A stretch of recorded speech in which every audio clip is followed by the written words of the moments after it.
하나님이 가라사대 물들은 생물로 번성케 하라. 땅 위 하늘의 궁창에는 새가 나르라 하시고 하나님이 큰 물고기와 물에서 번성하여 움직이는 모든 생물을 그 종류대로 날개 있는 모든 새를 그 종류대로 창조하시니 하나님의 보시기에 좋았더라. 하나님이 그들에게 복을 주어 가라사대 생육하고 번성하여 여러 바다물에 충만하라. 새들도 땅에 번성하라 하시니라. 저녁이 되며 아침이 되니 이는 다섯째 날이니라. 하나님이 가라사대 땅은 생물을 그 종류대로 내되 육축과 기는 것과 땅의 짐승을 종류대로 내라 하시고 그대로 되니라. 하나님이 땅의 짐승을 그 종류대로 육축을 그 종류대로 땅에 기는 모든 것을 그 종류대로 만드시니 하나님의 보시기에 좋았더라. 하나님이 가라사대 우리의 형상을 따라 우리의 모양대로 우리가 사람을 만들고 그로 바다의 고기와 공중의 새와 육축과 온 땅과 땅에 기는 모든 것을 다스리게 하자 하시고 하나님이 자기 형상 곧 하나님의 형상대로 사람을 창조하시되 남자와 여자를 창조하시고 하나님이 그들에게 복을 주시며 그들에게 이르시되 생육하고 번성하여 땅에 충만하라. 땅을 정복하라. 바다의 고기와 공중의 새와 땅에 움직이는 모든 생물을 다스리라 하시니라. 하나님이 가라사대 내가 온 지면에 씨 맺는 모든 채소와 씨 가진 열매 맺는 모든 나무를 너희에게 주노니 너희 식물이 되리라. 또 땅의 모든 짐승과 공중의 모든 새와 생명이 있어 땅에 기는 모든 것에게는 내가 모든 푸른 풀을 식물로 주노라 하시니 그대로 되니라. 하나님이 그 지으신 모든 것을 보시니 보시기에 심히 좋았더라. 저녁이 되며 아침이 되니 이는 여섯째 날이니라. 아멘.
하나님께서는 이 땅에 있는 모든 생명체에게 복을 주시기를 원하십니다.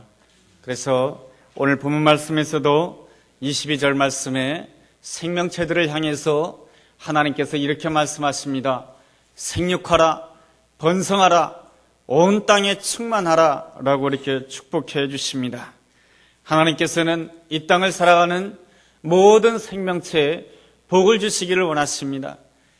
물에 사는 물고기는 물고기대로, 하늘을 나는 새는 하늘을 나는 새대로, 땅에 있는 짐승은 땅에 있는 짐승대로, 인간은 인간대로, 하나님께서는 각기 종류대로 하나님께서는 복을 주시기를 원하시는 분이 하나님이십니다. 22절 말씀에서도 하나님은 복을 주신다라고 말씀해 주셨고 28절 말씀에서도 하나님께서는 복을 주시기 원한다라고 말씀해 주고 계십니다. 그렇다라고 한다면 하나님께서 복 주시는 삶이란 어떠한 삶을 말하는 것입니까? 첫째로 하나님이 복 주시는 삶이라고 하는 것은 모든 것을 긍정하는 삶을 말하는 것입니다. 20절 말씀 보면 이러한 말씀이 있습니다. 하나님이 가라사대 물들은 생물로 번성케 하라 라고 말씀해 주셨습니다. 물의 사명이 무엇입니까? 모든 생물들을 번성하게 하는 것이 물의 사명인 것입니다. 물이 그 사명을 잘 감당하기 위해서는 어떤 능력이 있어야 됩니까? 자기 정화의 능력이 있어야 됩니다. 사람들은 죄악 때문에 물에다가 쓰레기를 버립니다. 사람들은 자기들의 죄악 때문에 물에다가 폐수를 버리게 됩니다. 그렇게 되면 물이 어떻게 됩니까? 물이 오염이 되는 것이죠. 물이 오염이 된다라고 한다면 그 물에 있는 모든 생물들은 죽을 수밖에 없습니다. 고로 물이 모든 생물들을 번성하도록 만들기 위해서는 물에는 반드시 자기 정화의 능력이 있어야 되는 것입니다. 사람들이 폐수를 흘려보냈지만은 물이 흘러가면서 물이 정화되는 그러한 능력이 있어야만이 그 물에 들어오는 모든 생물들 하여금 생육하게 하고 번성하게 하고 충만케 하는 아름다운 사명을 감당할 수가 있는 것입니다. 이러한 정화의 능력은 어디로부터 오는 것입니까? 하나님을 바라볼 때에 하나님의 은혜로 말미암아 정화의 능력이 우리의 삶 가운데 생겨나는 줄로 믿습니다. 어느 부부의 이야기입니다. 남편이 대단히 믿음이 신실한 크리스찬이었습니다. 부인도 함께 신앙생활을 하였지만 부인은 상처가 매우 많은 사람이었습니다.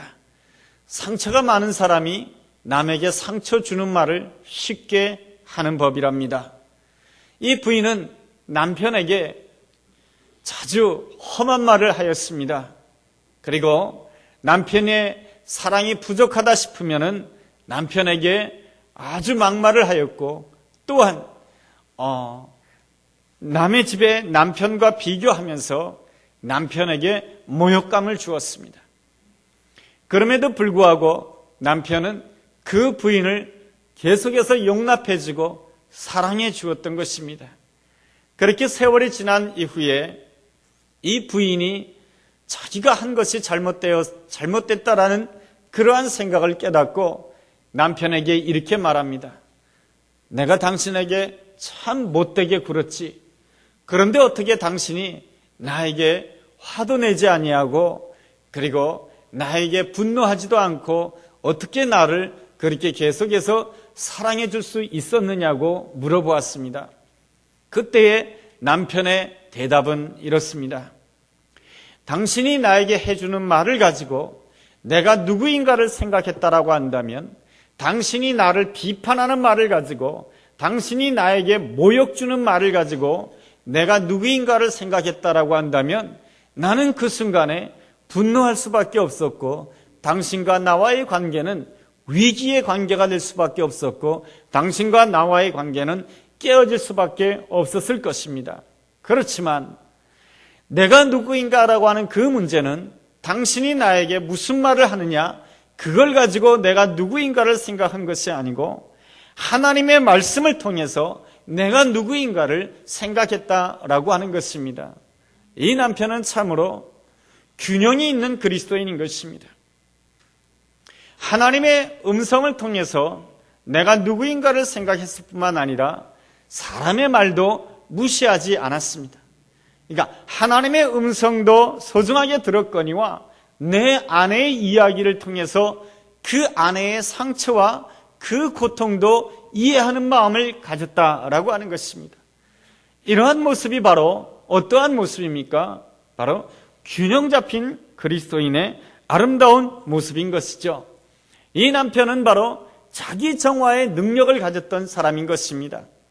하나님을 통해서 내가 누구인가를 늘 생각했기 때문에 아내의 거친 말, 아내의 욕설, 아내의 좋지 않은 말을 들으면서도 그는 그 모든 것들을 잘 마음속에서 정화할 수 있었기 때문에 이 남편이 사는 그 물 속에서 부인이 번성할 수가 있었던 것이고, 이 남편이 사는 그 물 속에서 자녀들도 생육하고 번성하고 충만하게 되는 놀라운 축복을 누릴 수가 있었던 것입니다. 그런 거로 하나님이 복 주시는 삶이라고 하는 것은 어떠한 사람인 것입니까? 바로 주 안에서 하나님의 은혜 안에서 자기를 긍정하는 삶이며 그러하는 가운데 타인을 긍정할 수 있는 삶이 바로 하나님이 복 주시는 삶이며 하나님이 허락하시는 그 삶인 것입니다. 그러한 삶은 항상 거룩한 자기의 인생의 거룩한 물을 유지하고 평안의 물을 유지할 수 있는 그러한 사람인 것이죠. 그렇게 한다라고 하는 것은 쉽지가 않습니다. 물 안에는 내가 생각지도 못했던 여러 가지 많은 생물들이 살고 있습니다. 물 안에는 하마도 살고 있고요. 물 안에는 악어도 살고 있습니다. 욥기서 40장과 41장을 보면은 하나님께서 욥을 격려해 주시기 위해서 욥에게 말씀 주시기 위해서 두 가지 이야기를 하시는데 하마의 이야기와 악어의 이야기를 하신답니다. 왜 하나님께서 욥에게 그러한 말씀을 하실까? 욥의 인생은 너무나도 고통스러웠습니다. 욥의 친구라고 하는 사람들은 욥을 위로한답시고 오히려 욥을 비난하였고 욥을 정죄하였습니다. 그랬을 때 욥이 하나님 앞에서 자기의 문제에 대해서 이렇게밖에 말할 수밖에 없습니다. 하나님, 나는 정말로 형편없는 사람입니다. 나는 정말로 살만한 가치가 없는 그러한 사람입니다 하면서 자책감에 욥이 시달렸던 것이죠. 이 자책감에 시달렸던 이 욥에게 하나님께서는 욥기서 40장에서 이렇게 말씀하십니다. 내가 너도 창조하였거니와 하마도 창조하였다. 그리고 내가 보기에 하마는 내가 이 세상에 창조한 동물들 가운데 가장 으뜸이 되는 동물이다 라고 이렇게 말씀해 주십니다. 이것은 무슨 뜻이냐면은 하마가 동물들 가운데 제일 예쁘게 생기고 제일 멋지게 생기고 제일 귀하게 생겼다 그런 뜻이 아니고요. 하마와 같이 너희 눈에 보기에 보이는 하마와 같이 못생긴 자 그리고 안 생긴 자 이러한 자라 할지라도 하나님께서는 얼마든지 아름다운 존재로 모든 창조물보다 으뜸되는 존재로 만들 수 있다라고 하는 것이 하나님께서 욥기서 40장을 통해서 욥에게 주시는 말씀인 것입니다. 우리의 인생의 물에는 때로는 하마가 들어올 수가 있습니다. 여러분, 하마가 어떠한 존재입니까? 얼마나 뚱뚱한지 모릅니다. 그 인생의 짐이 얼마나 무거운지 모릅니다. 그죠? 그 인생의 고민이 하마처럼 빵빵해요. 그런데 그 인생의 짐을 받치고 있는 내 다리는 완전 숏다리예요. 얼마나 짧은지 모르고 얼마나 연약한지 몰라요. 그 많은 인생의 짐을 지탱하기에는 그 사람이 가지고 있는 실력이 너무 형편없어요. 그 사람이 가지고 있는 물질이 너무 형편없어요. 그 사람이 가지고 있는 능력이 아무것도 아니에요. 그런데 하나님께서는 이 하마와 같은 인생도 이 모든 세상 창조물 가운데 가장 으뜸이 되는 존재로 만들 수 있다라고 하는 것이 하나님의 의지라고 하는 것입니다. 내 삶의 물 가운데 내가 하마라고 한다면 참 내가 싫지요. 달리 말하면 내 가족들 가운데 내가 사는 가족의 물 가운데 하마와 같은 존재가 있다라고 한다면 우리는 이렇게 기도하고 싶을 거예요. 하나님, 내 옆에 있는 이 하마 언제 데려가실 거예요? 나는 이 하마랑 사는 것이 너무너무 힘들어요. 저 하마가 가지고 있는 인생의 무거운 짐이 나에게 덮어 씌워지는 것 같아요. 내가 못 살겠어요. 이것이 바로 우리의 생각들 아니겠습니까? 또 우리가 사는 물에는 뭐가 있습니까? 악어가 있다는 것이죠. 그렇지만 욥기서 41장에서 하나님께서 이렇게 말씀하십니다.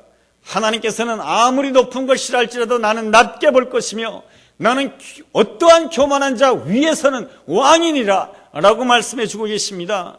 이것은 무슨 뜻입니까? 너의 삶에 옆에서 너를 힘들게 하는 악어가 있다 할지라도 내가 너와 함께 한다라고 한다면 악어가 너를 해하도록 내가 하지 못할 것이며 악어가 날뛰지 못하도록 내가 역사해 주겠다라고 하는 것이 욥기서 41장의 말씀인 것이죠. 물이 감당해야 될 사명이 무엇입니까? 물이 감당해야 될 것은 모든 것을 긍정하라고 하는 것입니다. 내 삶에 하마도 긍정하고 악어도 긍정하라 라고 하는 것입니다.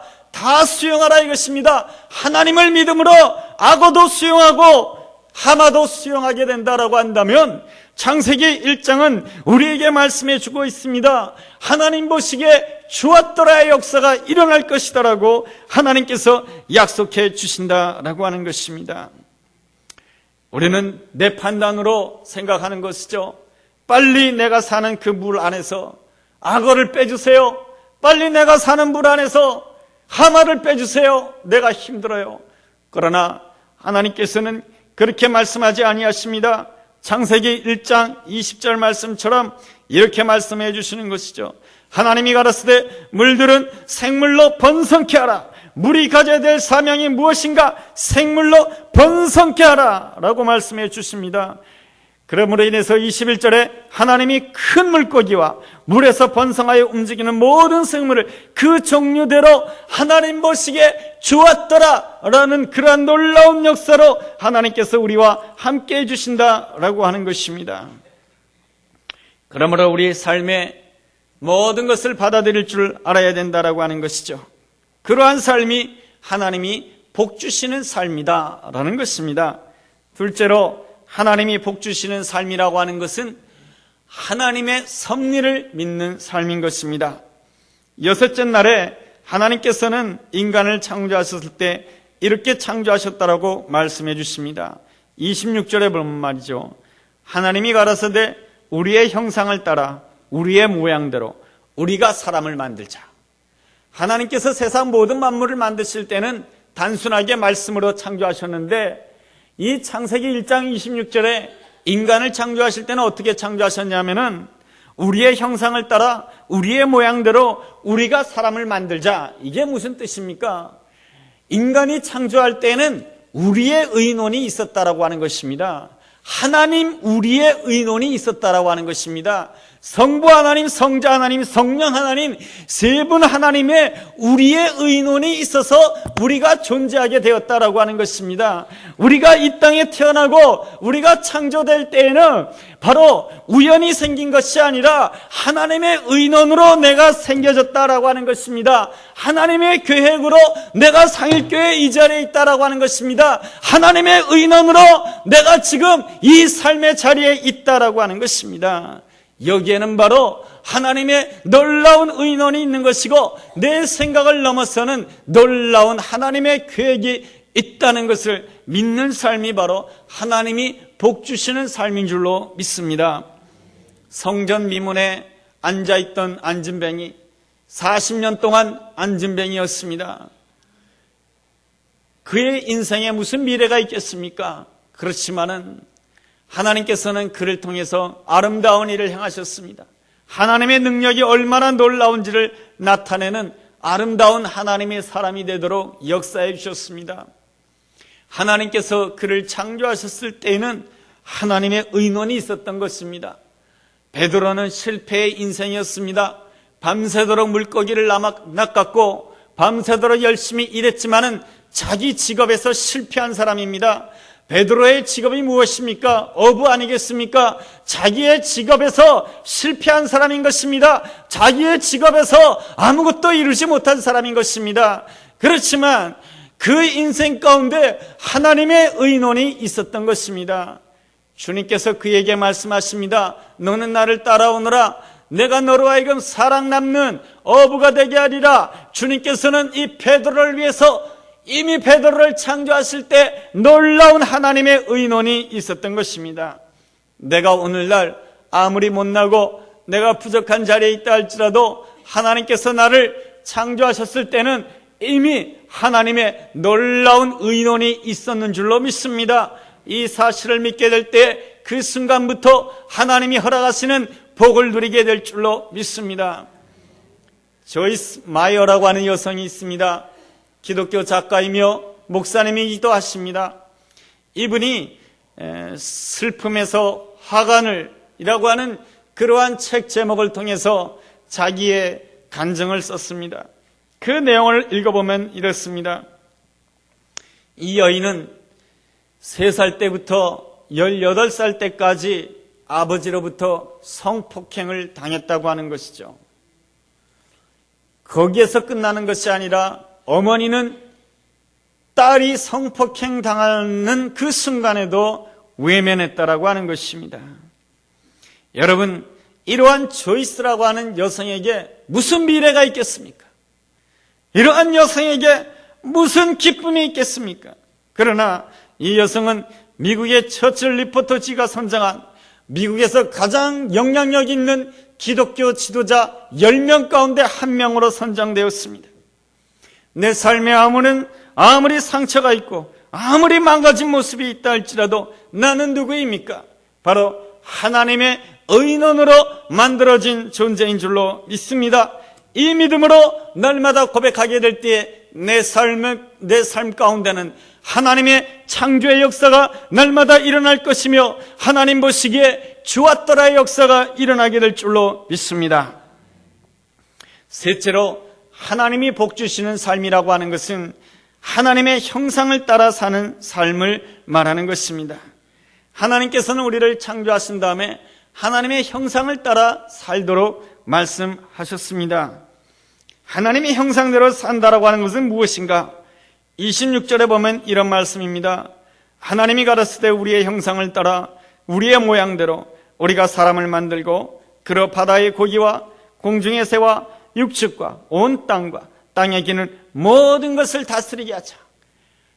우리가 인간을 하나님의 형상으로 창조한 다음에, 우리가 인간을 우리의 형상대로 창조한 다음에 온 세상을 다스리게 하자.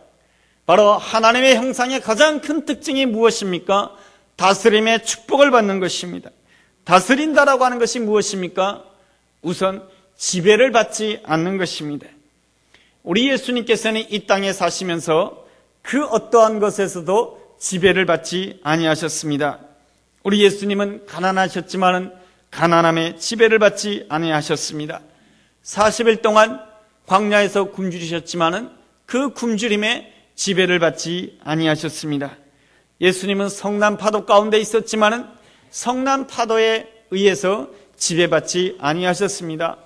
예수님께서 고난의 십자가의 길을 걸어갈 때에 주님의 제자들이 다 배반했습니다. 다 배반했을 때 예수님께서 얼마나 외로웠을까요? 얼마나 고독했을까요? 그렇지만은 예수님은 그 고독에 지배를 받지 아니하셨습니다. 예수님께서 십자가에 못 박히실 때 그 육신의 고통이 얼마나 아프셨을까요? 그러나 예수님께서는 그 육신의 아픔에 무릎을 꿇지 아니하셨습니다. 우리 주님께서 무릎을 꿇은 대상은 오직 여호와 하나님 한 분밖에 없었던 것입니다. 제가 아는 어떤 사모님이십니다.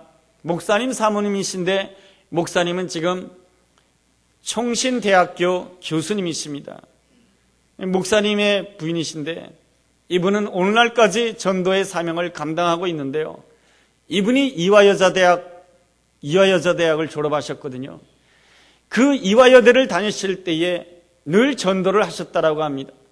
전도를 하시는데 배가 고픈 거예요. 돈은 없고요.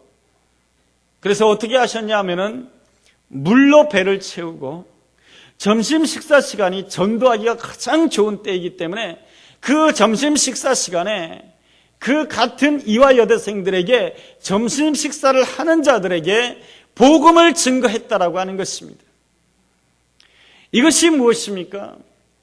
그 굶주림에 지배를 당하지 아니하고 오직 하나님의 은혜에 지배받는 가운데 세상을 향해서 주님의 복음을 증거하는 아름다운 그러한 사람들이 있습니다. 우리는 얼마나 많이 지배를 당합니까? 조금 가난하면 가난의 지배를 당하게 되고, 사람들이 나에게 험한 말을 하면은 그 험한 말에 지배를 당하고, 그래서 우리 안에는 자기 정화의 능력이 없습니다. 우리가 하나님을 온전히 바라볼 때 자기 정화의 능력을 갖출 수가 있는 것이고, 그럴 때 세상을 향해서 사랑할 수도 있는 것이고 용서할 수도 있는 것이죠. 예수님께서는 그 어떠한 것에도 무릎 꿇지 않았지만 오직 하나님께 무릎 꿇음으로 인해서 세상을 향해서 사랑하시고 또 사랑하시고 용서하시고 또 용서하셨습니다. 이것이 바로 하나님의 형상 따라 사는 삶이며 다스림의 축복을 누리는 삶이며 하나님이 복 주시는 삶을 사는 아름다운 삶의 모습이다라고 하는 것입니다. 조이스 마이어의 이야기를 계속하고 싶습니다. 조이스 마이어는 아버지로부터 3살부터 18살까지 성폭행을 당하였습니다.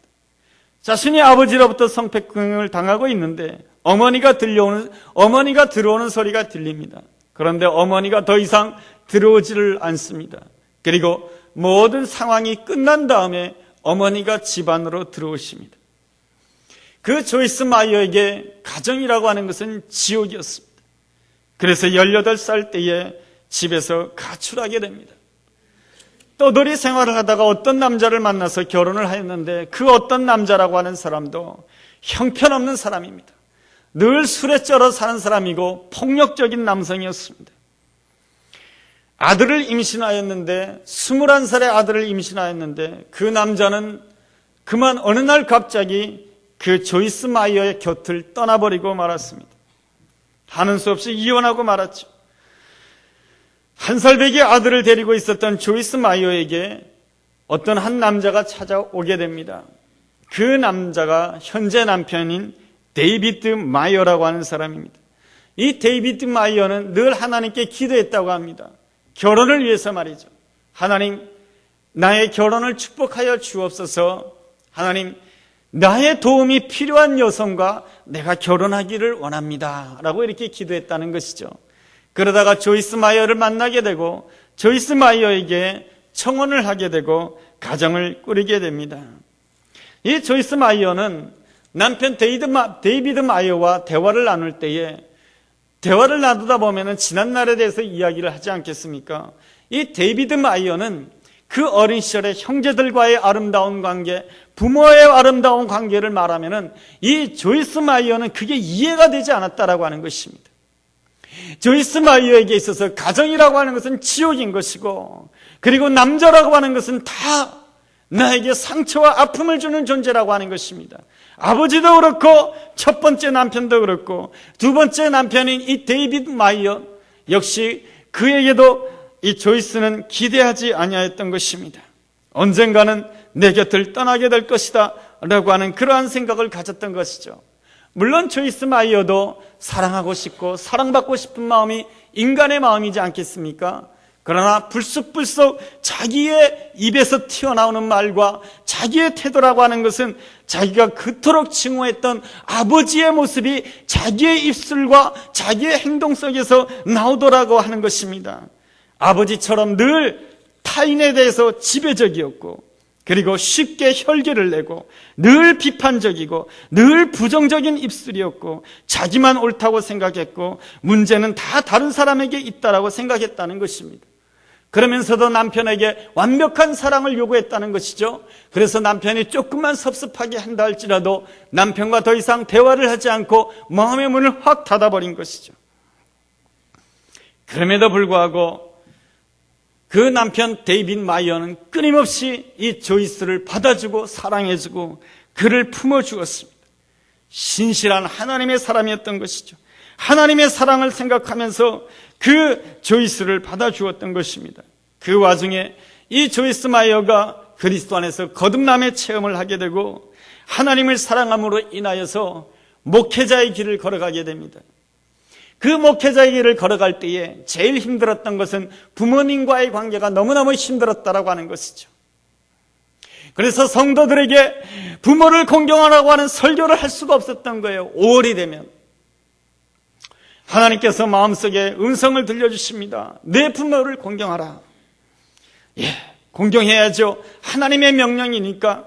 그래서 부모님에게 선물도 갖다 드렸습니다. 그런데 끊임없이 하나님께서는 그의 마음속에 말씀을 해주십니다. 내 부모를 공경하라. 내 부모를 진심으로 공경하라. 그랬을 때에 조이스 마이어가 하나님께 기도합니다. 하나님, 저는 내 부모를 공경하였는데요. 내 부모가 나에게 몹쓸 짓을 하였지만 나는 내 부모에게 선물도 했어요. 더 진심으로 부모를 공경하라. 그랬을 때 조이스 마이어가 기도하다가 하나님께 이러한 기도를 했다는 것입니다. 하나님 감사합니다. 하나님 나에게 아버지를 주신 것 감사하고요. 하나님 나에게 어머니를 주신 것 감사합니다. 나의 아버지도 나에게 그러한 무슨 짓을 하게 된 데에는 뭔가 아버지에게도 상처가 있고 아픔이 있었던 것이겠죠. 어머니가 왜 나의 고통을 외면하였을까요? 내가 아버지의 폭력 앞에 아버지를 두려워했듯이 어머니도 아버지의 폭력 앞에 아버지를 두려워했기 때문에 그랬을 거예요. 어머니에 대해서 그래도 나의 어머니를 주시고 나의 아버지를 주심으로 인해서 내가 이 땅에 태어나게 하시고 내가 이 땅에 태어남으로 인해서 예수 그리스도가 누구인지를 내가 알게 되고 예수 그리스도를 영접하게 되고 뿐만 아니라 하나님의 은혜로 지금의 나의 사랑하는 남편 데이빗을 만나게 해주시니 모든 것이 다 감사합니다. 그 감사의 기도를 드렸을 때 그동안의 마음에 억눌려 있던 많은 짐들이 다 내려간다라고 하는 그러한 체험을 했다라고 하는 것입니다. 그러던 어느 날 텔레비전에서 이 조이스 마이어 목사님에게 제의가 왔습니다. 텔레비전에서 목사님이 좀 간증을 해달라고 하는 것입니다. 간증을 하면은 누구 이야기를 해야 됩니까? 아버지 이야기부터 시작해야 되는 것입니다. 아버지가 성폭행한 일, 어머니가 자기의 고통을 외면한 일, 이런 것을 말하자니 다시금 아버지와 어머니 사이에 벽이 쌓여지는 것 같았습니다. 그래서 조이스 마이어는 어떻게 할까 생각하다가 남편 데이빗 마이어와 함께 기도하기 시작하였습니다. 부부가 함께 손을 맞잡고 하나님 이거 어떻게 해야 되겠습니까? 텔레비전에서 이러한 제의를 왔는데 하나님의 분명한 뜻이 있을 테인데 수많은 영혼들 나처럼 상처받고 나처럼 고통받고 나처럼 방황하는 그들에게 하나님의 메시지를 증거해야 되는데 어떻게 해야 됩니까? 하나님께 기도하는 가운데 일어서서 부모님을 만나기로 하였습니다. 그래서 조이스 마이어가 아버지에게 찾아갔습니다. 텔레비전에서 이러한 제의를 하였습니다. 이러한 제의를 받아들이게 되면 저는 텔레비전에서 간증하며 말씀을 전하는 가운데 아버지에 대한 이야기를 할 수밖에 없습니다. 어떻게 하면 좋지요? 아버지는 내가 어떻게 하기를 원하십니까? 그러자 아버지는 딸에게 딸아 미안하다. 내가 너에게 많은 고통을 주었구나. 네가 텔레비전에 나가서 나의 이야기를 다 해도 좋다. 그러한 화해를 통하여서 그동안 할아버지 할머니와 그 손주들 사이에 멀어졌던 벽도 가까워지게 되고 그리고 또한 온 가족이 주 안에서 하나가 될 수 있었다라고 하는 것입니다. 그 순간을 보면서 데이빗 마이어, 조이스 마이어의 남편이죠. 데이빗 마이어는 이렇게 고백합니다. 내가 살아왔던 인생 가운데 내 인생의 가장 최고의 순간입니다.